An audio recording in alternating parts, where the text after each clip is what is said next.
Hello dear students, welcome back to Physics Classroom. Now in this module we are going to discuss a beautiful concept, that is meter bridge.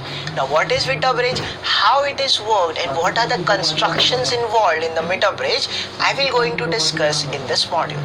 Now the meter bridge is basically an instrument that works on the principle of Wheatstone network. Yes, if you remember dear students, Wheatstone network, under balancing condition R1 upon R2 has to be equal to R3 upon R4. Yes, now since it works on the principle of Wheatstone network, it is also referred as Wheatstone meter bridge. Now why this word meter, I'll explain you within a fraction of seconds. It is used to determine the unknown resistance that is connected in the bridge. Now, since dear students, a meter scale is used and the length of the wire is 1 meter, hence this instrument is referred as Wheatstone meter bridge. Got it? Perfect. Now let's try to understand how it is constructed and what are the concepts that is involved in the Wheatstone meter bridge. It is basically a rectangular wooden board which have 3 thick copper stripes along its edges, right dear students? So let's try to fix these 3 thick copper stripes along the edges. I'll name it to be A, B and C respectively, and the stripes are C1, C2 and C3. Okay dear students, now what I'm trying to do is I'll try to put and solder a uniform resistance across the point A and C. Yes dear students, the reason behind it, we will try to measure the resistance with the concept of length. Okay, and I will try to place a meter scale to measure the length of the resistance. Now dear students, in this circuit I will try to connect an unknown resistance X in one of the gap and a known resistance R in another gap. The choice is yours dear students. You can connect in any of the gap across the stripes C1 and C3, or you can connect it across the stripes C3 and C2. So let's assume like this. Now dear students, a cell of EMF E, a rheostat RH and the key K is connected in series across the points A and C. The reason dear students, yes, first I need to close the key K so that the current should pass. So when I close this key K, I'll assume a current I to be flowing through the circuit. Now dear students, here the concept comes, the common point of X and R. What is that common point? B. Yes, in that point B, I will try to connect a center zero galvanometer and the jockey to find the value of the current. Okay dear students, so if you see this dear students, a jockey is free to move.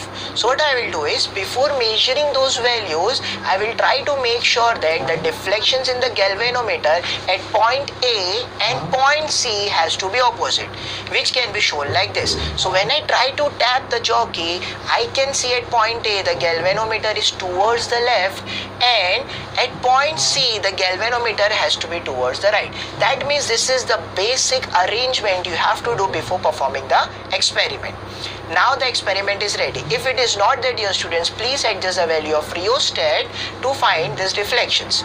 Now what I will do dear students is, I will try to tap this jockey at different points, and at one particular point I will see that the junction or your galvanometer is showing a null deflection. So let's try to analyze. At some point, no, it is not showing the null deflection. Is it at this point? No, it is not at this point. But at this point my galvanometer shows null deflection, and this point D is also referred as null point. Now can I say dear students, at this point the total current in the galvanometer is 0, implies that I will try to measure the length from this point, that is from towards the left hand side and towards the right hand side. So I'll name those length to be LX and LR. Well, your LR has to be 100 minus LX. Why 100 minus LX? Because the total meter scale is of 1 meter, that is 100 centimeter. Now dear students, let's try to analyze what we have done and why are we using these elements in the meter bridge. So the first thing is, the metal stripes are used so that the resistance provided by them is very less, so that we can avoid the contact resistance errors. Similarly dear students, the wire is specially made up of nichrome because it has a very high value of resistance due to its high specific resistance.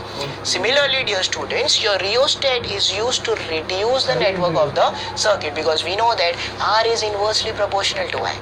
Now dear students, I know from the balancing condition of Wheatstone bridge, can I not say dear students it is like a Wheatstone bridge, because the galvanometer is showing a null deflection right now.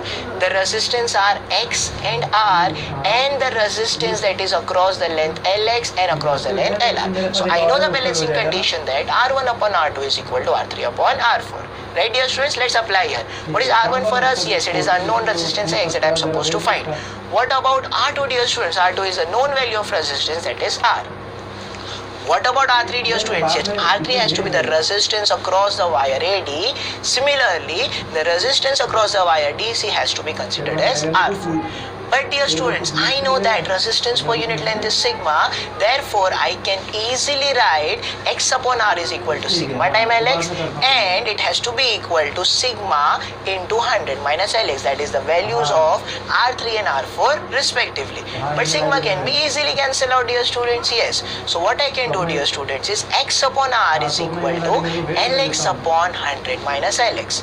Got it dear students? So your value of unknown resistance is equal to known resistance multiplied by the length that is measured from the left hand side to the ratio of 100 minus Lx, that is the remaining length to the right hand side. So if you know the value of R and Lx, you can easily calculate the value of unknown resistance X. Hence this is the working of your Wheatstone network bridge.